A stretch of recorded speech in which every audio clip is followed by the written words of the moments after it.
Well, in the second half of 2015, African countries struggled to grow their economies after a gloomy outlook for the year. A slump in commodity prices and a drop in foreign investments is being blamed.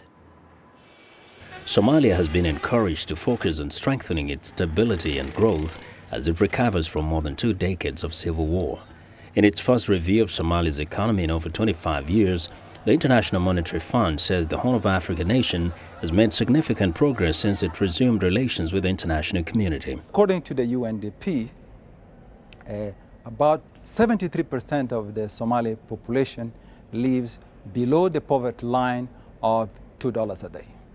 That said, economic conditions have recovered significantly since the end of the Civil War, and in particular, in 2014, GDP is estimated to have grown by about 4%. Inflation remained low at about 1%. In Burundi, the nation's beleaguered economy weighs heavily on the population as protests and political uncertainty continued in the country after President Pierre Nkurunziza decided to run for a third term.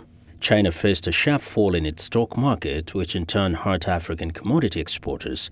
Many feared that an era of Chinese-funded airports, roads and railways on the continent would be at risk. But a boom in China brought many benefits to Africa. China's economic growth rates averaged 10% a year for almost a decade, fueled by a commodities supercycle which lifted Africa's own growth to unprecedented rates.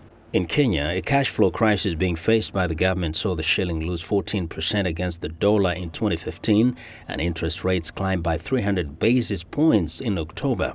At the same time, 2 mid-tier commercial banks were placed under receivership by the Central Bank of Kenya.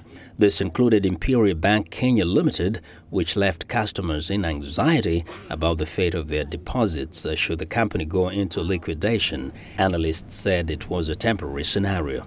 It's a temporary thing which should not be viewed as a picture of the economic performance of the country. Similarly, for the banking sector, what happened to Imperial Bank and Bank previously should not be seen as something that is prevalent for the whole banking sector. It's a unique thing that happened to the specific bank and is not a reflection of the whole industry. It is not a systemic problem. Factors hampering growth varies among countries. Among the region's commodity exporters, especially oil producers such as Angola, Equatorial Guinea and Nigeria, as well as producers of minerals and metals such as Botswana and Mauritania, the drop in prices is negatively affecting growth. In Ghana, South Africa and Zambia, domestic factors such as electricity supply constraints are further stemming growth. In Burundi and South Sudan, threats from political instability and social tensions are taking an economic and social toll. Pulse finds that with weaker global market conditions underpinned by sharply lower commodity prices, as well as a slowdown in growth in China and tightening global financial conditions, all these factors are weighing down on sub-Saharan Africa's growth. World Bank Africa and Africa's Pulse report says Ivory Coast, Ethiopia, Rwanda, Mozambique and Tanzania are still expected to grow robustly, posting 7% or more growth per year between this year and 2017.